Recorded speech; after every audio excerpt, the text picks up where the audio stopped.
En islam, les hadiths sont d'une importance capitale car les actions et les paroles du prophète ont été sur la révélation venant d'Allah.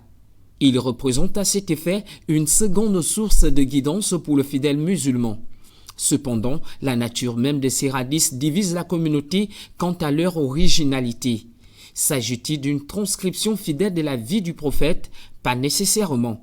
En islam, le tri est clair et donne deux catégories de hadiths, les authentiques et ceux qui ne le sont pas. Quand on parle de hadith authentique, c'est le hadith qui a des sources fiables.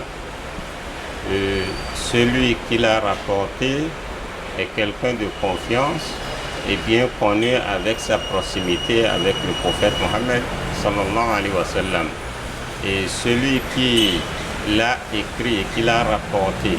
Et on voit aussi les démarches par lesquelles ce hadith-là est parvenu à nous.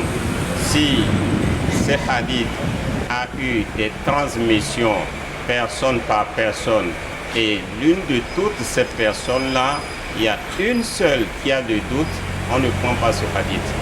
Donc les hadiths se transmettent d'une personne à une personne, peut-être quelqu'un qui a eu ça de son grand-père, et son grand-père a eu ça de son père, et son père a eu ça de son grand-père.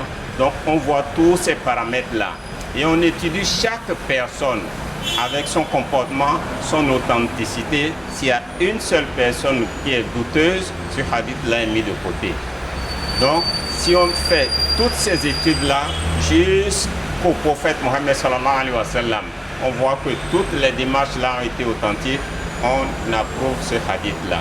Les hadiths sont aujourd'hui réunis dans des recueils. Il en existe plusieurs, dont deux retiennent particulièrement notre attention. S'il se base sur Bukhari et Muslim, il a plus de chances de ne pas se tromper sur les hadiths non authentiques. C'est ça qu'on nous a enseigné, qu'en se basant sur les livres de Bukhari et Muslim. Pourquoi? Parce que ces deux savants-là, ils ont fait plus d'efforts pour rétrécir, pour bien raffiner les hadiths. Il y a d'autres qui font des voyages lointains des années, ne fût-ce que pour un seul hadith, pour voir son authenticité. Ils font des efforts, ils voyagent pendant longtemps à cause d'un seul hadith.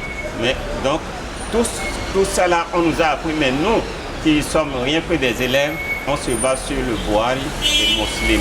Ainsi donc, lorsque l'on fait référence à un hadith, il est nécessaire de connaître s'il est authentique ou non afin d'éviter toute confusion. Vous savez, il y a des prédicateurs et des prédicateurs. Moi, je ne peux pas me hasarder à prendre un hadith qui n'est pas authentique pour justifier la parole du prophète Mohammed sallallahu alayhi wa sallam.